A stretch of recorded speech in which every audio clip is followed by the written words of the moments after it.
First of all, welcome to Broadway. How does it feel? It feels incredible.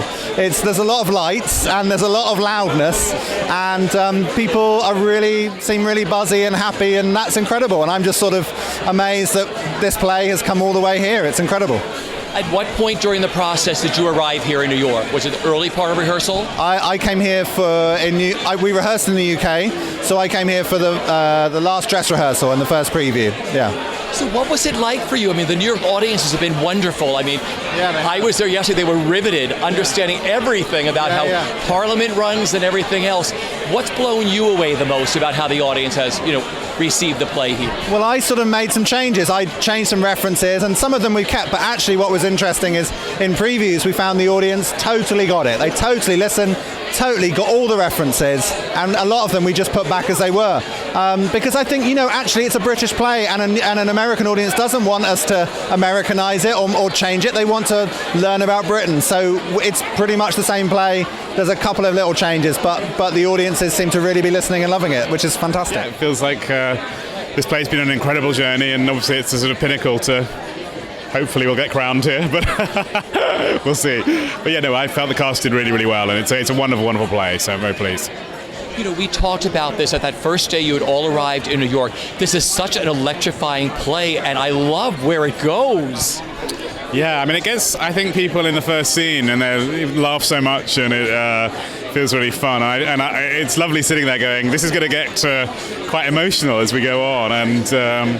and I think particularly, the measure of any play is its great scenes. Although I hope the whole play is great, but I think that particularly that scene between Prince Charles and Prince William, or King Charles and Prince William, is a really, really wonderful scene. And let's talk about Mike's play. When you first got this play, when you read it, why you wanted to direct it. Well, I'd worked with Mike before, and so I just really love him as a man. And I think as a director, you invest in writers. And if they write something, then it's a privilege to direct it. But also, I had a background in doing Shakespeare in England, and he had actually seen a film of Richard II I'd done with Ben Whishaw for the BBC, and I think it had inspired him a bit. And so he, I think writers do sometimes write for theatres and directors. And I think he thought, as a Shakespearean, as it were, that maybe I would be the right person for it. It vindicates the vision that Stuart Thompson, Sonia Friedman had. This play, I feel, has worked with a Broadway audience, a New York audience, and I'm so happy that that's borne out, because it wasn't a given. It was no guarantee that people here would relate to a debate about constitutional monarchy. So I think that it's very heartwarming that they connect with the debate.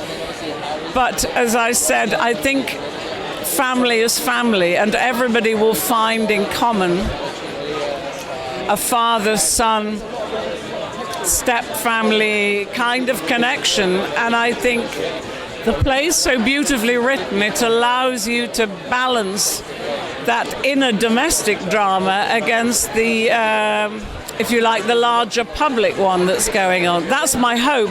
And I've felt that throughout the previews, not just tonight. I felt, as you said, if you were at the matinee yesterday, I thought that it was a terrific audience, that very knowing. I don't think people get meaning without literalism, don't they? You're using all of your senses in the theatre, not just things spelled out. I found it a very receptive, bright audience. I love where it goes, and you think it's going to go one way, and then it goes into a totally different direction. It must be so great to play. Well, it is, and especially for Prince Harry, because if you drew a graph of his journey through the play, it's like he's down, he's up, he's down again, he's sort of in the middle, and then it's dreadful, and then it's wonderful. It's it's a real roller coaster, and I think we know it so well, but we all, as I said, the freshness is the thing, and we've got to always remember that the audience doesn't know what's coming next, and it's a page turner in the old-fashioned sense, I guess. Playing Harry, how cool is that? Yeah, it's great. He's a very popular guy, and he's done a lot of work for me. I don't really, it's wonderful playing him. And I think the play gives him comedy, tragedy, problems to solve. And so it's not just playing Harry. It's a proper part in that respect. It's a great dramatic role. London and New York are probably pretty much. We're getting closer and closer together, I think, in terms of sensibilities, and so yeah. They didn't need to change anything. You were electrifying to watch on stage. What is it like taking on the role of Kate? Well, it's very fun. A lot of roles I've played before have been slightly damaged characters, and it's wonderful to play a survivor, to play someone who has so much joy in her life. Yeah. Not to give anything away, when you watch the play, you think it's going to go one way, and then it turns in a totally other wonderful direction. It must be really great playing that as an actress. Oh God, I really, really love that. Exactly. I started watching House of Cards during rehearsals for this, and it's so fun the second half to do that sort of political drama. Step into the West Wing, or suddenly the play does sort of swing into this very fast-paced sort of political thriller. It's so fun. What has the last few weeks been like for you with putting the play together for New York? They've been terrific, actually. One of the things I've really enjoyed doing, we've done this play an awful lot of times, and we all love it so much, and there's always so much more to investigate. So we've had a good 3 weeks now to just really investigate that with a new audience. The wonderful thing about theatre is it's a contract. It's a relationship between the actors on the stage and the audience. Why it's different every night, live, wonderful. It's a art form and an entertainment medium unlike any other. It's just wonderful like that. And so finding out what that chemistry is between the audiences and the audience, the performers, is just a wonderful thing, and enjoying that has been a real thrill and pleasure. One of the very fun things we've been doing is we didn't Americanize anything, but we started off making things a lot more simple and a lot clearer, because in the fear that American audiences may not connect with stuff. And over the 3.5 weeks where we've been previewing, we've been putting the show back to how it was more originally, and realizing that the show as was, it's completely translatable. American audiences are clever, wonderful people, and they can understand, they can see, and it's been wonderful watching almost all of the changes get put back to how they were originally.